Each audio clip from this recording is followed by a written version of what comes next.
Hello, and welcome to our Syxsense Patch Tuesday webinar. Today, we have industry expert Rob Brown to give us an inside look at the newest Patch Tuesday release. If you have any questions, please add those to the chat, and Rob will reach out after to answer them. With that, I will pass it over to Rob. Thank you so much. And a very warm welcome to everyone watching us today. It's the September Patch Tuesday. I can't believe how quick the year has gone. Loads of really exciting things to talk about today. In fact, not only just Patch Tuesday stuff, so I'll leave that little tidbit for a bit later on. We had another really big Patch Tuesday as well, with quite a lot of really important updates we're going to cover today. First thing we're going to talk about, though, which is very, very, very important, is the Windows lifecycle. For Windows 10, the deadline for the upgrade to Windows 11 is rapidly closing. October 2025, you have to have upgraded all of your Windows 10 devices to Windows 11 in order to stay in support. That doesn't include the long-term servicing branch.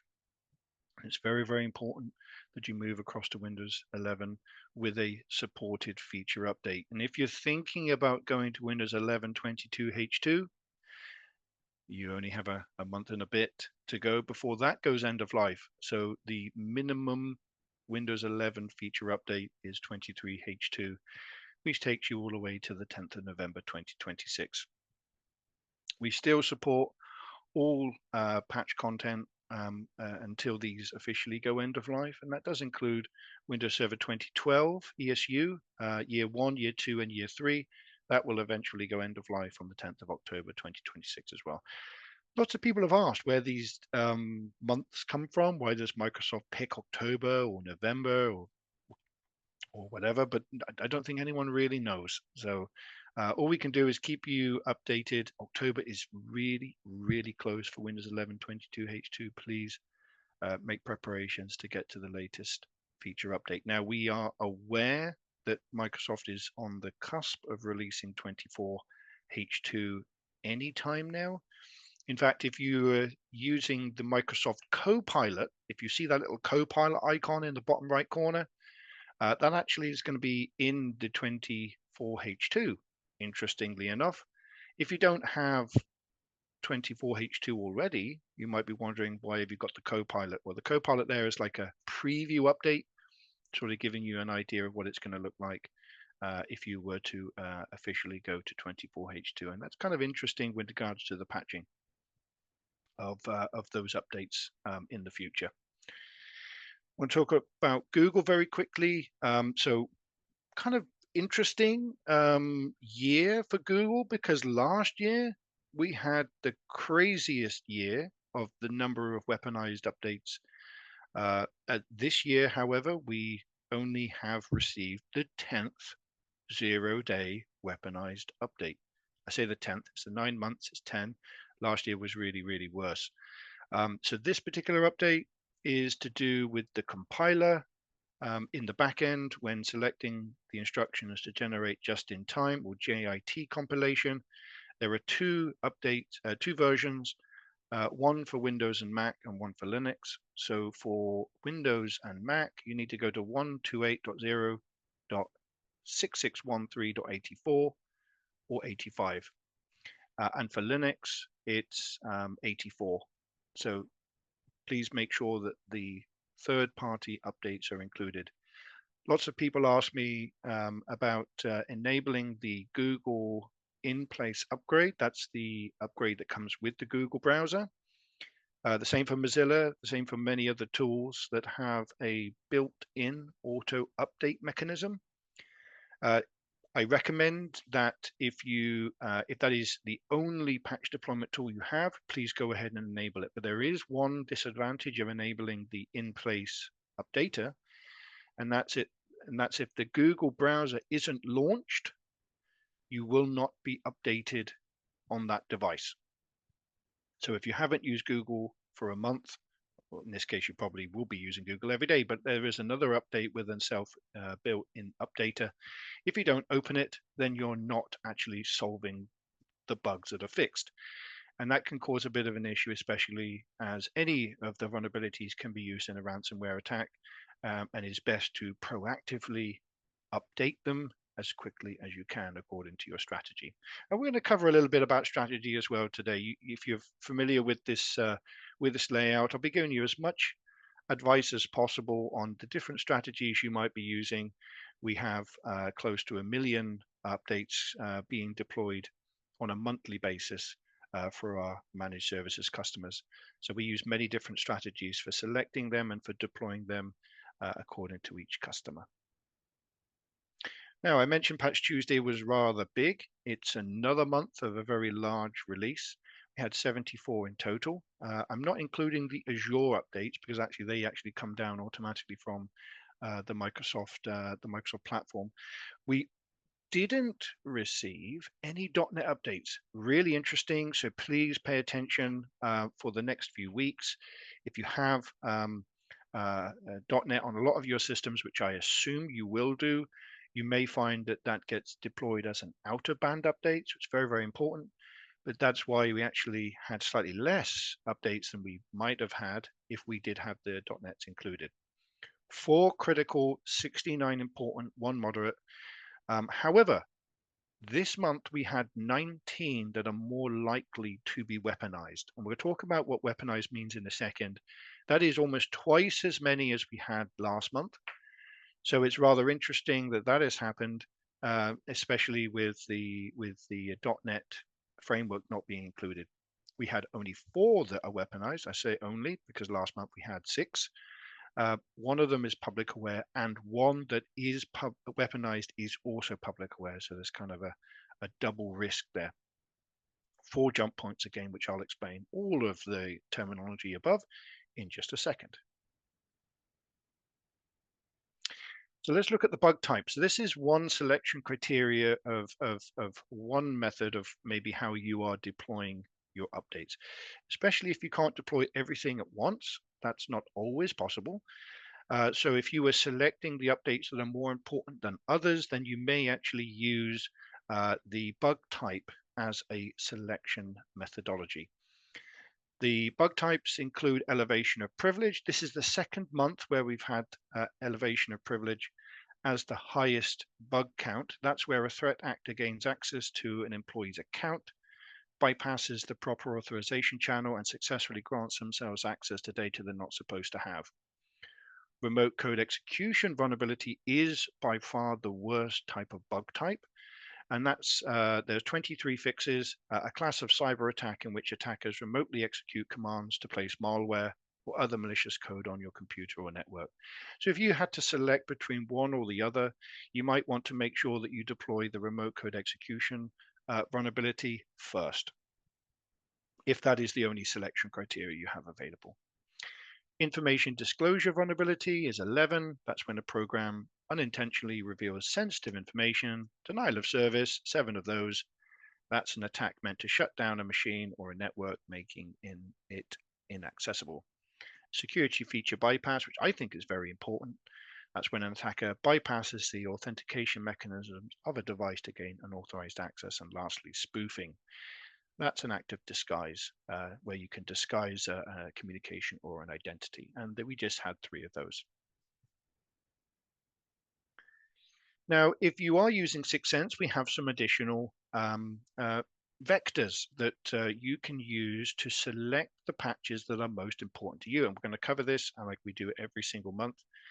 And I'm going to teach you how you can take what we've just learned as a selection vector to add to it to give you a bit more granularity if you are a Syxsense customer. And if you're not a Syxsense customer, I'm going to show you where you can find the CVEs on our website to place into your tool set, and you'll be able to choose the ones that are most important to you.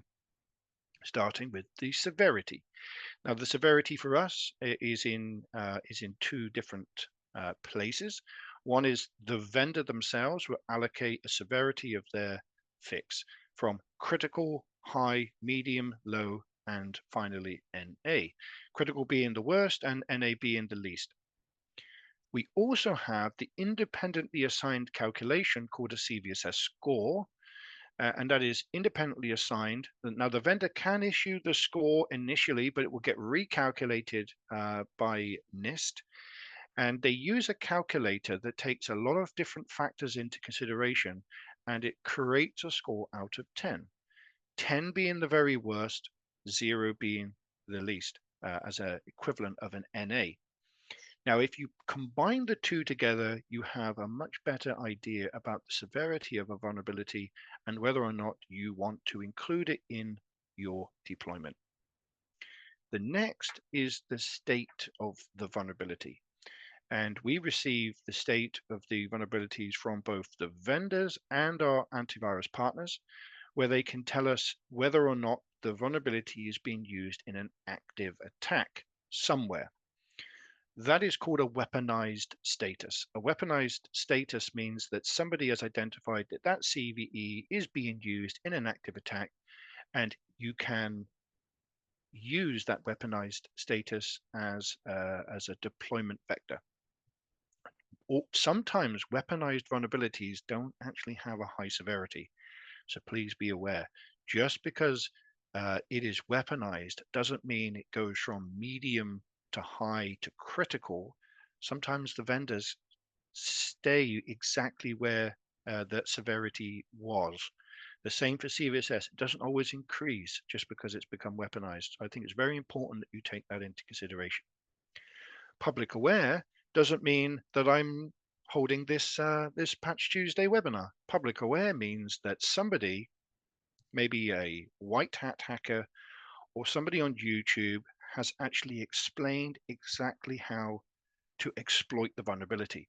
So they've shown the exact blueprint on what you need to do in order to expose, and that's how we found the one of the vulnerabilities with Log4j actually last year.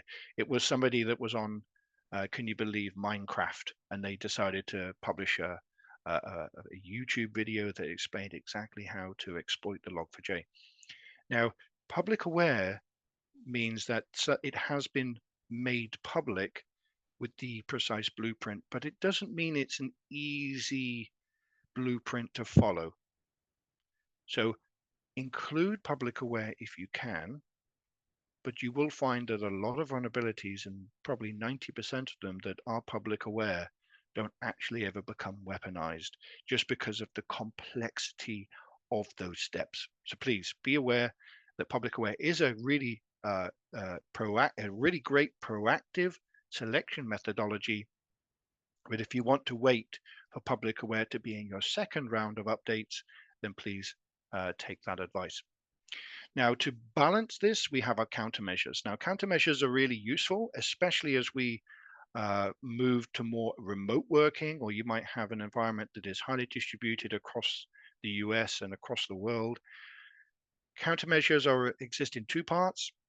The first one is a workaround. Now, a workaround might be provided by the vendor that says, you know, this patch, you may not need to deploy the patches urgently if you can make a change to a group policy, or you can change a registry key, things like that.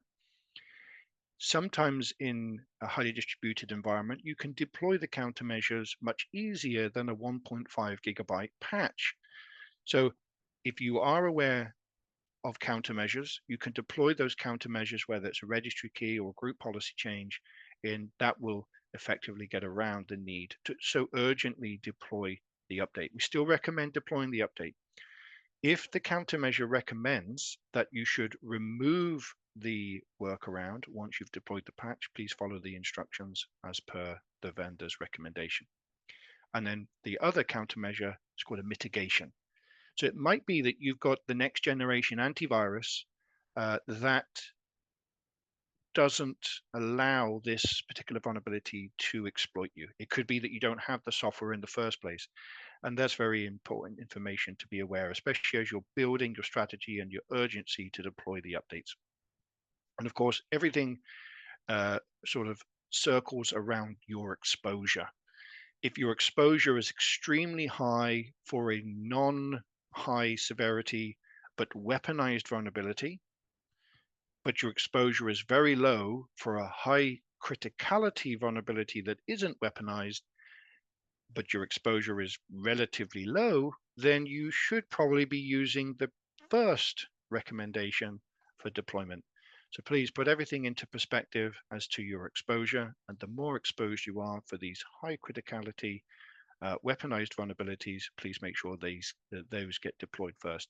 I know every environment is very, very different, so you will have to make that decision yourself based on your own environment. Now, what we're going to do is we're going to take a look at Patch Tuesday. Now, I said we had some fantastic news. Not only you're here joining us today on the Patch Tuesday, but if you go across to Syxsense.com, you will actually see that Syxsense has joined with Absolute, and such a fantastic company. It's a next generation cyber resilience platform that remains persistent on the devices. So if you have Syxsense, for example, and you have Absolute, then the agent itself remains persistent on the machine. So even if the hard drive is replaced and you replace the hard drive with a new hard drive and you install Windows, the agent automatically gets installed. So there's never any devices that are beyond your visibility. Super, super excited. If you go up to the resources page, however, and you want to read more about that announcement, please follow the news page. If you'd like to find our Patch Tuesday webinars, come across to our webinar section and you'll find all the webinars and the notes that we release. Post-webinar, if you want to look at a recording of it, which I've put up here. And if you want to go directly to it, you'll find this is published on Tuesday evening, US time. So in the UK, it's about 7, 8 o'clock. In the US, it's about midday. So you can take a look at our write-up straight away. We do appreciate you joining us on the webinar, and things do change overnight. And when they do, obviously, I have a cutting-edge update for you this day. So, like I mentioned, we had 74 vulnerabilities fixed. 4 of those were weaponized. Some really interesting things, as I said, we had .NET Framework was not included, but we had lots of Windows components, we had Office updates, Visual Studio, loads of SQL Server updates, and an update to Windows Update, which is I think the first time this year I think I've seen that, which is really interesting. Now, because I like to be analytical, I like to take all the vulnerabilities that we had previously and count them up and get the average.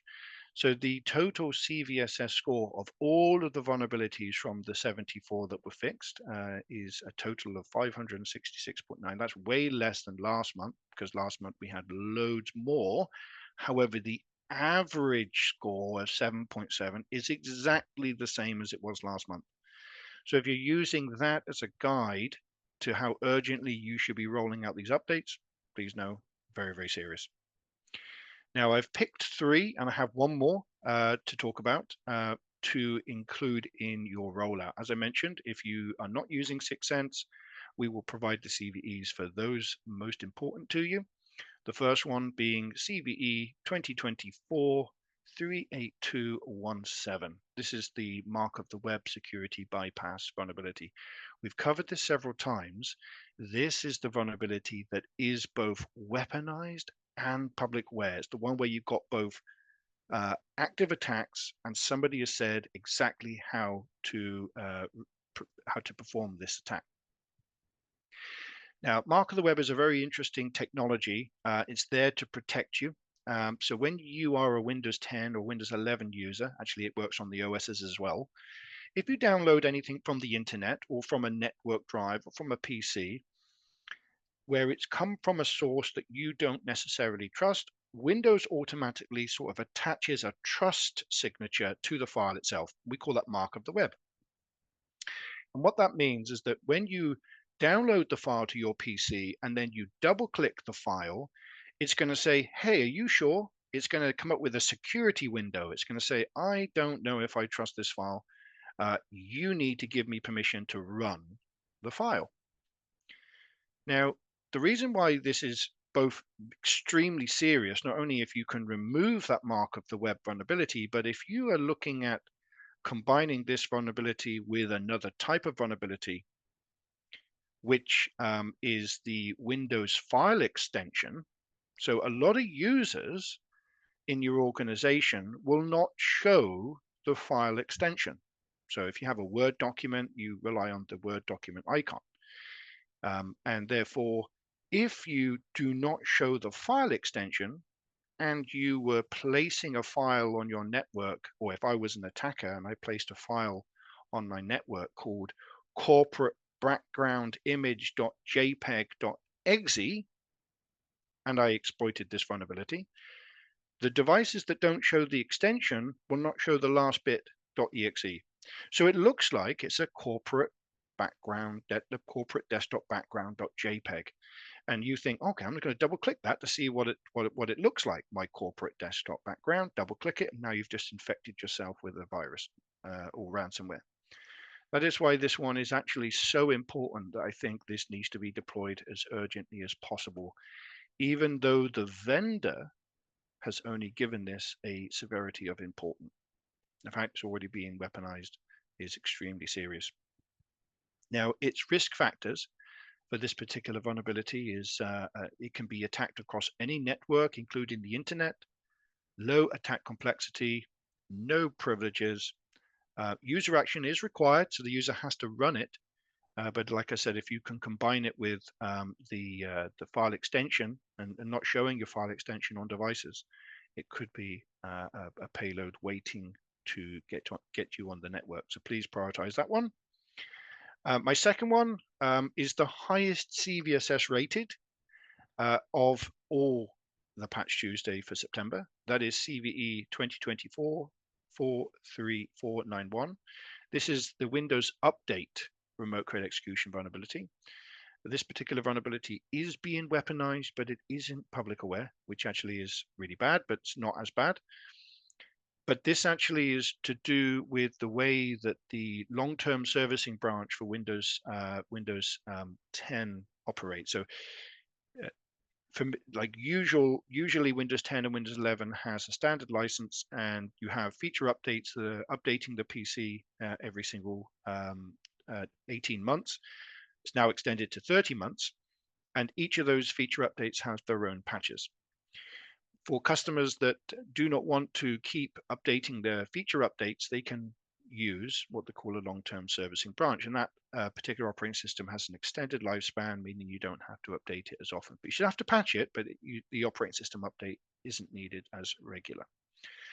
Now, what Microsoft has found, especially with customers that are on this servicing, this long-term branch, is that the update, which includes both a servicing stack update, which is for the operating system in order to work effectively, and the patch, the cumulative update rolls back, leaving you just with your servicing stack installed. So the servicing stack can't actually be rolled back once it's applied. And what Microsoft have found is that certain operating systems with the long-term servicing branch and updates from this year are actually causing patches to roll back, leaving you vulnerable. So if you are using LTSB licenses for Windows 10, please make sure you install this, because if you are patching it and thinking that it's done and that the patch is finished and you move on, the next reboot, those can be rolled back, leaving the device now exposed again. So please prioritize this one. Its risk factor is across any network, so any internet, any device, any network including the internet, with low attack complexity, no privileges, and no user interaction. No other operating systems at this time and license additions are impacted at this time, but please stay tuned, because this kind of vulnerability where it rolls back updates is extremely serious. My last of the three is the Windows Installer Elevation of Privilege. That's CVE 2024-38014. Now, this particular vulnerability allows an attacker to gain system privileges, which is one of the highest level of access on a Windows system. System privileges basically gives the attacker complete control over the affected device, including the ability to install programs, view, change, and delete data. And if you're familiar with these calls, I talk about this being breadcrumbs. They can sort of leave their way back in. Even if you go ahead and resolve this vulnerability, they kind of find another way back into the system to continue their exploit. Now, exploitation of the vulnerability does require local access to the system, which means on the local network, but it does have a low attack complexity and minimum privileges required, so it's very, very serious. This is marked by Microsoft as important. CVSS is 7.8. It is also weaponized, but it's not public aware at this time. Extremely, extremely serious. I just want to mention that we do put all of the information down below where you've got your severity, your score, your weaponized, your public aware status down below. So just go ahead and take these CVEs one by one, pop them into your tool set of whichever tool set you're using, and make sure you're deploying them from the top down, of course, based on your exposure. I said there was an Easter egg. We actually have this one down here. This one is a Microsoft publisher, and we actually have a SharePoint as well. But this particular one is another weaponized vulnerability for Microsoft Publisher if you're still using it. The thing about this one, it could bypass Office macro policies. So if you have a Microsoft Publisher document and within it you have a macros back in the day were how you kind of spread the ransomware or corrupted devices, corrupted applications, for example. That was how they did it back in the day. The good news about this vulnerability is the preview pane is not an active attack vector. So if you go to your Windows preview pane and you click the file and it opens up inside it, that is not going to actually deploy the payload. So you're safe. However, if you see this column here with the yes in it, that's telling us that it's also the final of the 4 weaponized vulnerabilities. So it is being used. And if you don't have the preview pane and you go ahead and double click it, you could run the Office macro that can pretty much do anything that it's designed to do. And that's very serious. That's about it for this week. This month, sorry. I really appreciate you joining me. We're almost to Halloween. Obviously, I can't believe how quickly this year has gone. If there is anything, any questions you have, please use the email address and the chat function from this meeting, and we'd love to answer any questions. And I do appreciate all of the questions that you ask around patching strategies. I can point you to the PDFs on our site. We really look forward to working with you. And until next month in October, I wish you happy patching. Thank you.